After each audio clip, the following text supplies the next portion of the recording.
Hello, welcome. If you're a returning listener, welcome back. I hope you're having a wonderful day or night, and if not, I'm glad you came here to unwind and engage with me. I'll have to be careful with what images I put in this video because I obviously cannot put inappropriate content on YouTube that is explicit, but I still want you all to follow my points.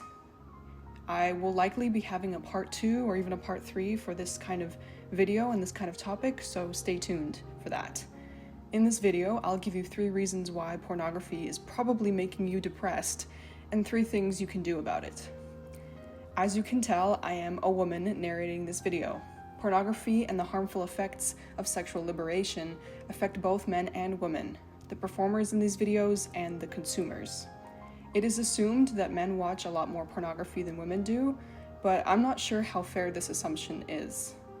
Certainly men are more open about their sexual desires than women are even allowed to be, but I cannot confirm or deny that one gender watches more porn than the other, or even masturbates more than the other. I can't imagine people are completely honest in surveys, even anonymous ones, about this topic because of the shame around it. Pornography fascination and addiction affect people of all ages, most often teenagers and young adult males, but it can also affect grown adults, the elderly, and unfortunately also young children. It is especially concerning that in this time that we live now, porn is extremely accessible. Any child unmonitored on the internet can very easily come across it. It is damaging to children to be exposed to sexuality at a young age, before teenage years especially.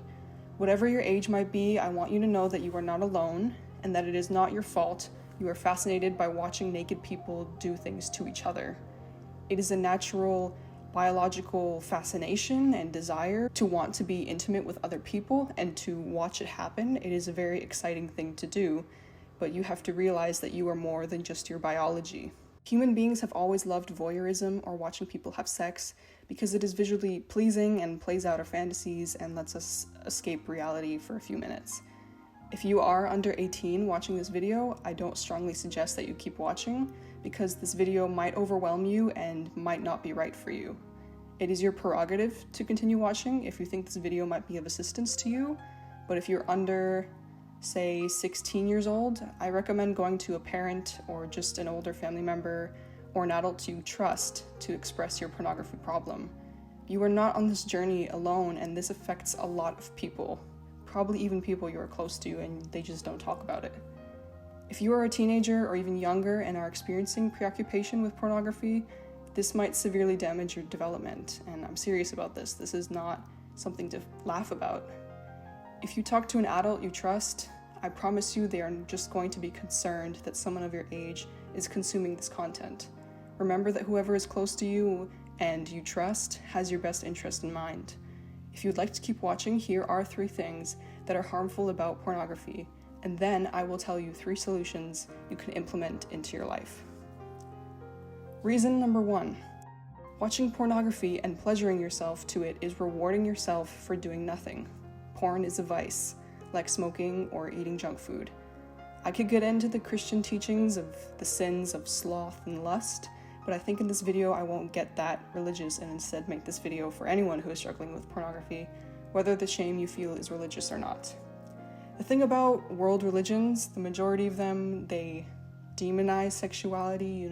I don't think that the teaching saving yourself for marriage or that sort of idea to have sexual integrity is necessarily a bad thing, but the shame around it is so harmful, and it can feel like, your body's telling you one thing and your mind is of course telling you another. And your moral compass and your body seem to be against each other, so you don't know who to trust. And ultimately, your sort of primal instincts make the better of you because, for the most part, they are a lot stronger. And because we have so much stimulation everywhere, ads, music, obviously easy access to pornography, from a young age, you are just constantly stimulated with so much pornography, especially the objectification of women, that it is hard to say no to if you're turned on in that way, but you need to be in control of it. Reason number 2, it sets unrealistic expectations. If you are a man who watches heterosexual pornography, the women in the videos set unrealistic beauty and performance standards for how a sexual partner of yours in real life should be. And the men with athletic bodies, sharp jawlines, and big packages below the waist set unrealistic standards for how you need to look to be with a partner. If you are a woman who watches heterosexual pornography, you are subconsciously comparing your appearance and bedroom performance to the women in these videos and are setting expectations for how a sexual partner of yours should look, act, and sound. Something really important to remember about pornography, especially that high-quality HD on top of the Hollywood Hills stuff, is that none of this is actually real. There is a filming crew behind the camera. There's expensive lighting, visual, and sound equipment used to make the performers on screen look good, and they work on schedule. This is their job. They have to discuss and debate their pay rates. It's not real life. The women are all faking their pleasure, and both the men and women in the videos have gotten plastic surgery to enlarge their reproductive organs and have enhanced their secondary sex characteristics. Pornography is selling you a lie. All the high-end, non-amateur stuff is crafted very specifically and meticulously to pander to you as a viewer. Real sex and lovemaking is not like this at all. Reason number 3, it does not teach you sexual integrity.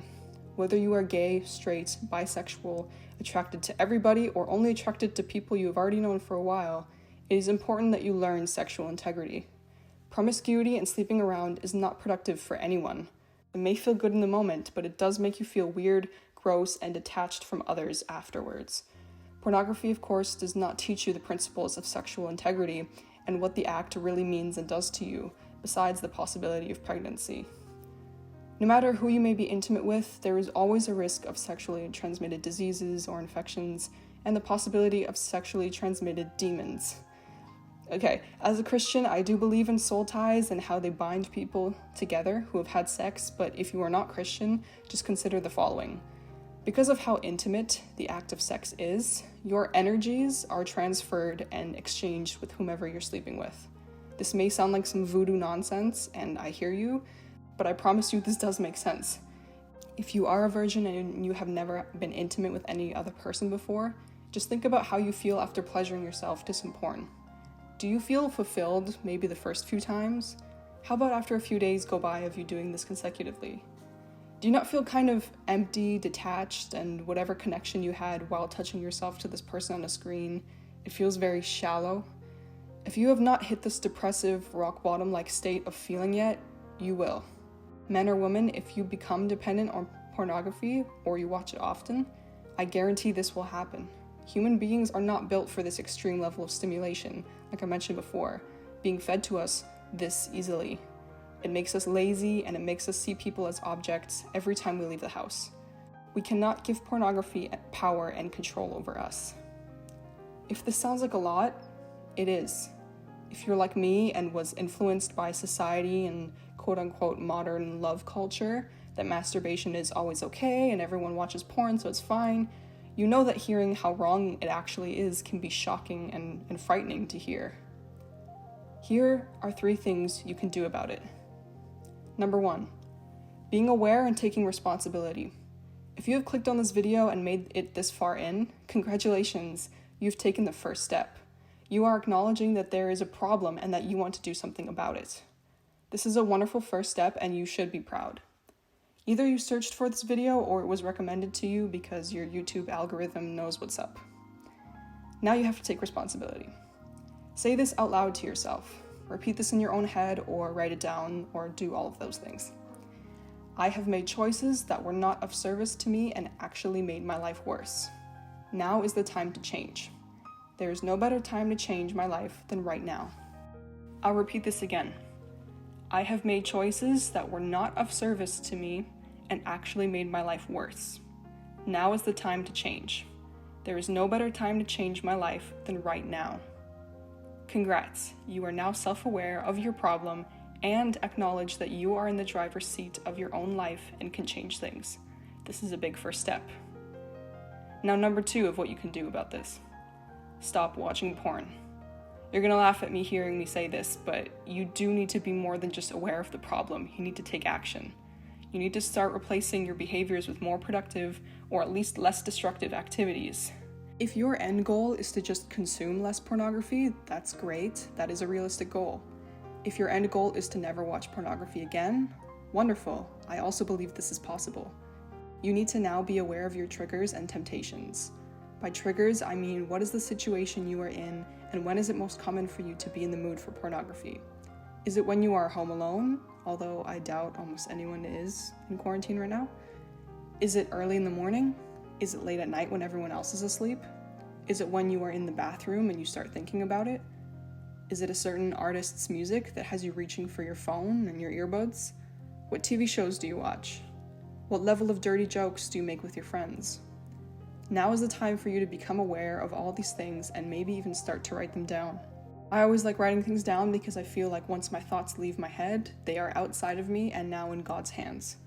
You may think instead your thoughts and feelings are in the universe's hands, or just that they're out on paper now and not stuck in your head.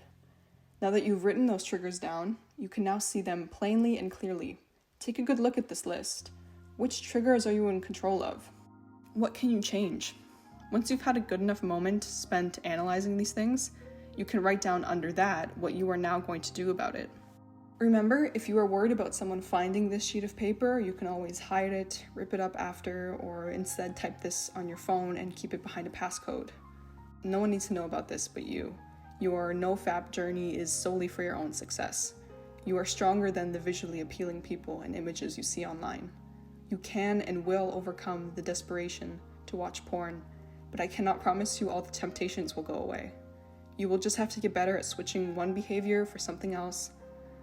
Instead of masturbating, you can take a cold shower, go for a run, listen to a podcast, listen to some music that makes you feel good but isn't sexual, or just journal about what you are feeling in that moment.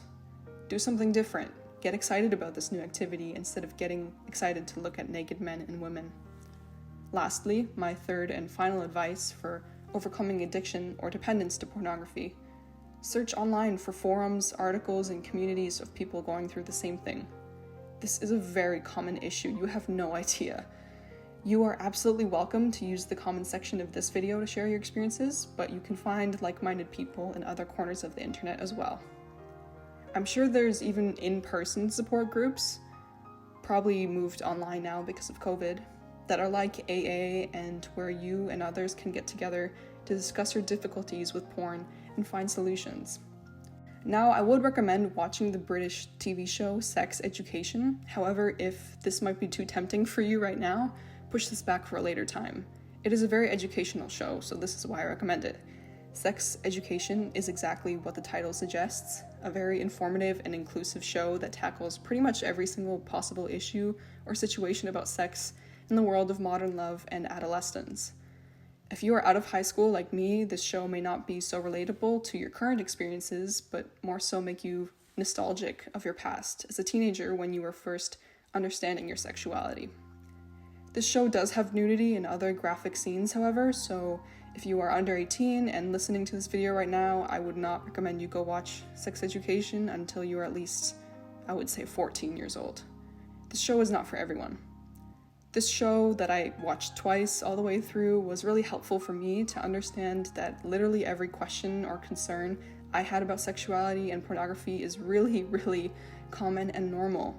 I don't think the show does a good enough job to actually explain the problems that come with watching pornography specifically, but they do tackle the shame and addictive parts of it. Now that you are aware of your problem, you know that you are responsible for it, you have decided to change your behaviors in order to curb your temptations and desires, you can now try to give advice to others online. Find some anonymous forums or comments section and listen and respond to people who have experienced similar struggles as you. I hope the 3 disadvantages of porn were enlightening to you, and I really hope the 3 solutions are things that will make your life better. Some worked for me, but you have to keep at it and be consistent if you want this tempting but wrong desire to leave you completely. In our world today, sex sells and is much less stigmatized than a few decades ago, or even a few years ago. It is in magazines, music, TV shows, literally every damn marketing ploy that you can see or hear. You are stronger than this. You know that women's and men's bodies and your own body are not built for the pleasure of others. There is so much dignity in your spirit and in others that we need to stop acting like 24/7 sexualization is okay and not harmful. I think you can find a balance. Quitting pornography cold turkey or completely is just not what some people want or even think they're capable of doing. You can do whatever you set your mind to. No matter where you are in your life right now, you can change. You can be a completely different person in 2 weeks from now if you change your habits and up your motivations to do some actual good things. You can be whoever you want to be. I still struggle with my sexuality. My self-help journey is not over. But I will say that journaling and going to online therapy sessions have completely changed my life. I strongly recommend therapy for anyone who feels like this is all too overwhelming and that this is a journey where you need someone to guide you. Definitely do it. There's BetterHelp, this online therapy thing that people have talked about. There are local need to talk hotlines you can call, or if you're in school, you can contact your guidance or mental health department to hook you up with a counselor. Whatever you want to be done, make it happen. If there's a will, there's a way. Before I end off this video, I just want to make sure that all of you go and check out Dr. Trish Lee's Porn Recovery YouTube channel. She does not have nearly as many subscribers and viewers as I think she deserves. Her videos are incredible. I watch them all the time. I think I've seen all of her videos. You can probably see I comment on so many of them. Her content is fantastic. She's very intelligent. She is so helpful with porn addiction recovery. I think after watching this video, you should go check out her channel. I'll link it below as well. Her content will help you, I promise. She's very understanding. Her words might seem a little bit intrusive at first because she's so on point with what she says, but she's very helpful, so definitely go check her out. I wish you a lovely morning, afternoon, evening, or night. Rest well, take some time for yourself, and remember that things will always get better if they are not so good right now. Take care.